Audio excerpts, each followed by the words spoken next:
Noon, good evening, good morning, Fabulites. Thanks for clicking on my video. I got a quick question for you. What opens with Travis, Alicia, and Maddie being led into a compound by military type guys, and what closes with a shot of the ground from a helicopter? If you guess Fear the Walking Dead, season 3, episode 1, you're correct. It's called Eye of the Beholder.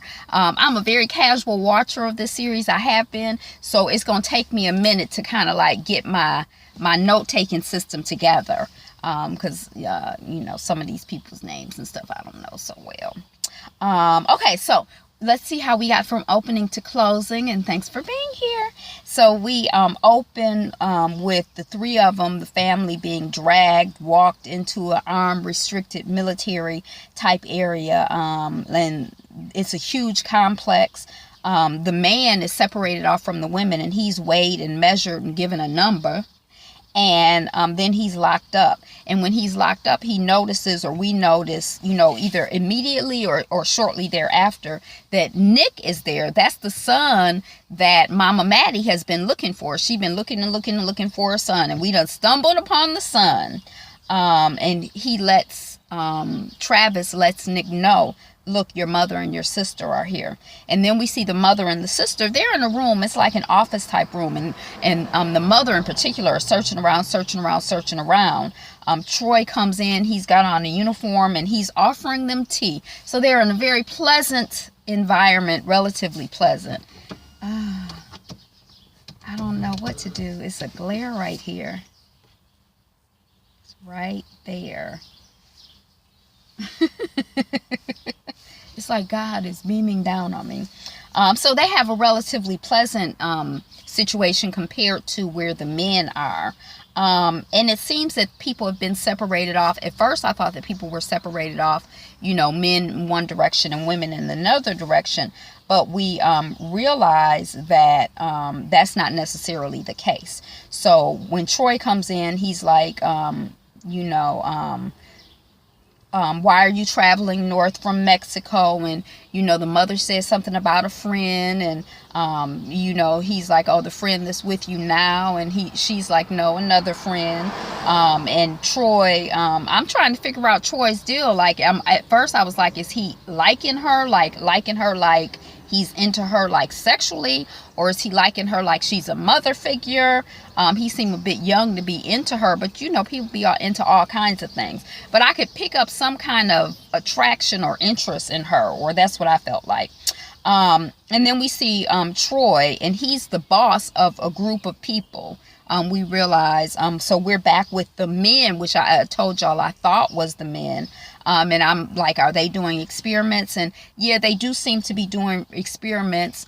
Troy interacts with Travis, asking him basically about his ethnicity. And Travis lets him know that he's Maori. And he's like, oh, Polynesia. That's fighting stock or something, he says. It's kind of like, I don't know. It sounds kind of like he thinks that Travis is an animal or something. I don't know. It's some kind of...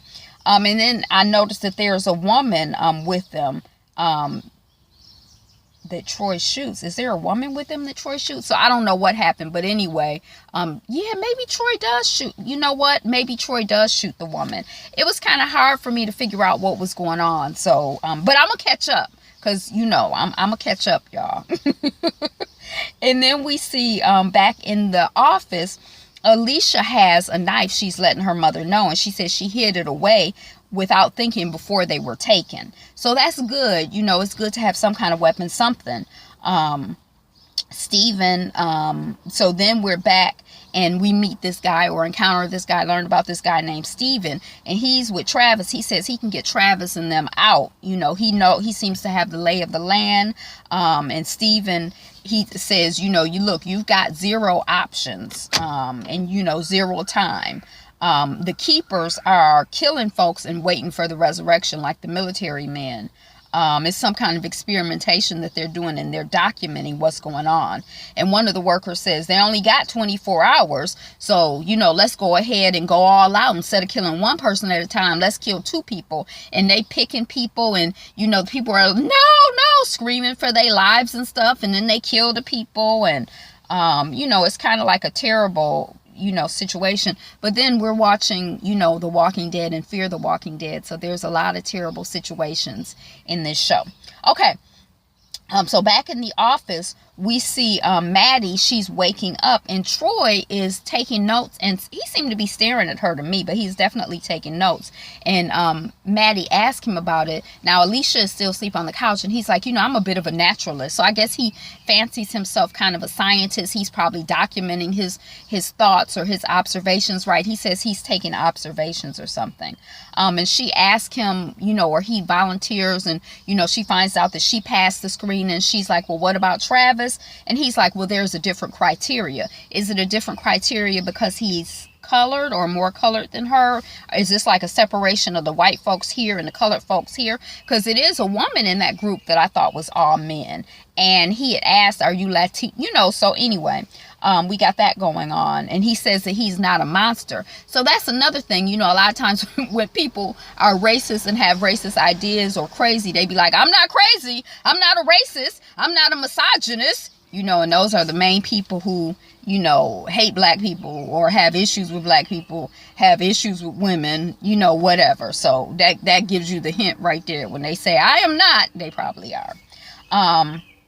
So then we're back in the area with Travis and them, and the men who are, the guards, they're kind of betting on when folks resurrect.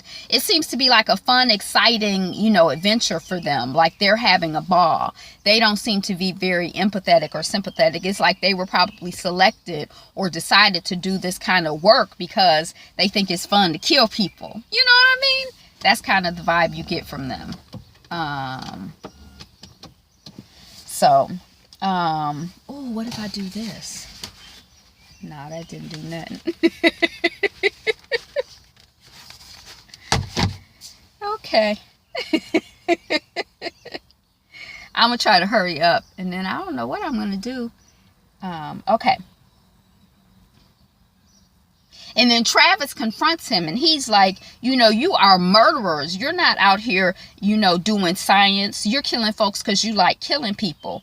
But he's like, but you haven't killed my kind before. And I think there's this whole thing where maybe he's trying to protect Nick because maybe they're about to take Nick. And he's like, well, you haven't killed my kind before. My kind doesn't resurrect, or my kind can't die. Or, I'm Maori.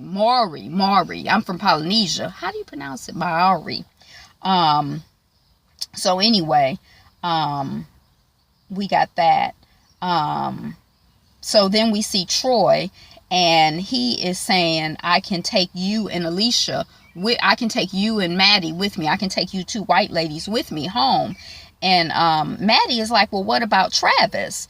And then on another scene, we see there's an escape situation where Travis ends up getting recaught. Steven ends up having his throat slit and thrown into this hole in the ground type thing that they recover. And I think that Nick and Lucy are down in there. But it was kind of a lot going on. I didn't catch everything. So when Travis gets recaught, Troy comes, and they're like, are we taking him back to the lab? And Troy is like, no, don't take him back to the, he's like, no, take him out back. Don't take him to the lab. He's special. And then Troy comes back to the office, and there's a fight. Alicia, Maddie, and Alicia is hiding, and Maddie comes at him from behind. I thought she had a knife, but apparently she had a spoon, and she gouges out his eye, or tries to gouge out his eye, or whatever. And she sends she sends Alicia to go find a vehicle. Yeah, I think Alicia is the daughter. She sends the daughter to go find the vehicle.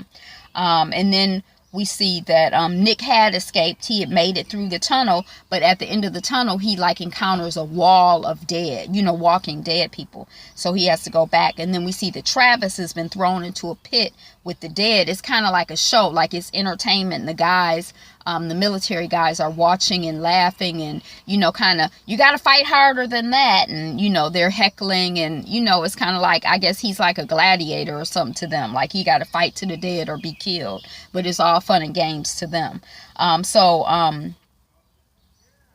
Maddie has Troy.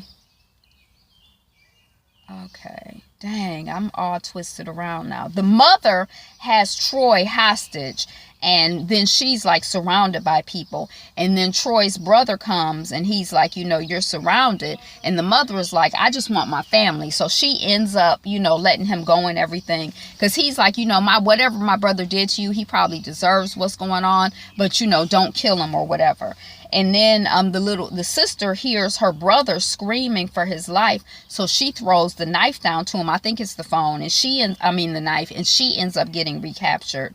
And then at the pit, Alicia gets to Travis. So Travis has kind of fought his way out of the pit, more or less. He ends up throwing a cinder block up, you know, at the military guys, and they laugh and they think it's all fun and funny and games.